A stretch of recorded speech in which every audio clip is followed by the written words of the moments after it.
ಮಧ್ಯಪ್ರಾಚ್ಯದಲ್ಲಿ ಯುದ್ಧ ಆಗ್ತಾ ಇರುವಂತ ಕಾರಣಕ್ಕಾಗಿ ನಮ್ಮ ದೇಶದಲ್ಲಿ ಪೆಟ್ರೋಲ್ ಮತ್ತು ಡೀಸೆಲ್ನ ಸಮಸ್ಯೆ ಎದುರಾಗಬಹುದಾ ಅಂತೇಳಿ ಜನರು ಆತಂಕದಲ್ಲಿದ್ದಾರೆ. ಇರಾನ್ ಇಸ್ರೇಲ್ ನಡುವೆ ಯುದ್ಧ ಆಗ್ತಾ ಇದೆ. ಪೆಟ್ರೋಲ್ಗೆ ಮುಗಿಬಿದ್ದಿದ್ದಾರೆ ಜನರು. ಪೆಟ್ರೋಲ್ ಬಂಕ್ ಮುಂದೆ ರಾತ್ರಿ 12 ಗಂಟೆವರೆಗೆ ಜನಸಾಗರ ಕಂಡು ಬಂದಿದೆ. ರಾಯಚೂರು ಜಿಲ್ಲೆ ಕಲ್ಮಲ ಸಿರವಾರ ಬಂಕ್ಗಳ ಮುಂದೆ ಜನ ಕ್ಯೂ ನಿಂತಿದ್ರು, ಸಾಲುಗಟ್ಟಿ ನಿಂತಿದ್ರು. 50-60 ಲೀಟರ್ ಕ್ಯಾನ್ ಹಿಡಿದುಕೊಂಡು ಬಂದು ಪೆಟ್ರೋಲ್ ಬಂಕ್ ಮುಂದೆ ಕ್ಯೂ ನಿಂತಿದ್ದಾರೆ. ಟ್ರ್ಯಾಕ್ಟರ್ನಲ್ಲಿ ಬ್ಯಾರಲ್ನಲ್ಲಿ ತುಂಬಿಕೊಂಡು ಹೋಗ್ತಾ ಇದ್ದಾರೆ ರೈತರು.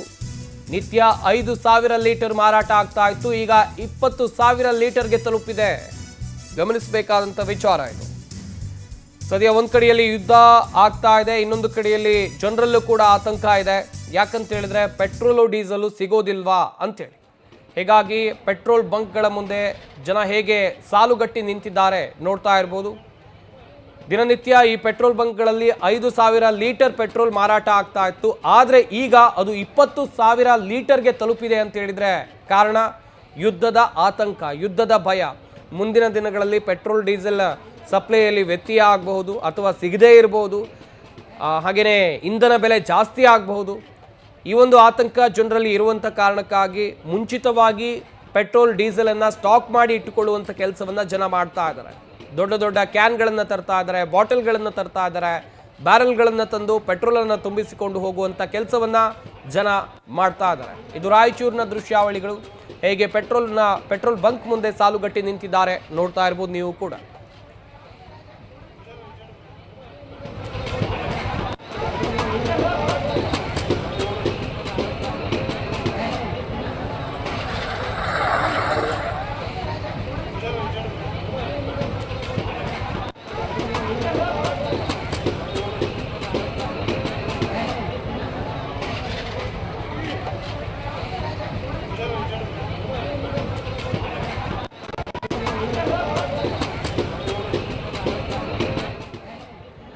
ಒಂದು ಕಡೆಯಲ್ಲಿ ಯುದ್ಧದಿಂದ ಉಂಟಾಗಿರುವಂಥ ಆತಂಕ ನೋಡ್ತಾ ಇರ್ಬೋದು. ಜನರು ರಾತ್ರಿ ಆದರೂ ಕೂಡ ಪೆಟ್ರೋಲ್ ಬಂಕ್ಗಳ ಮುಂದೆ ಸಾಲುಗಟ್ಟಿ ನಿಂತಿದ್ದಾರೆ.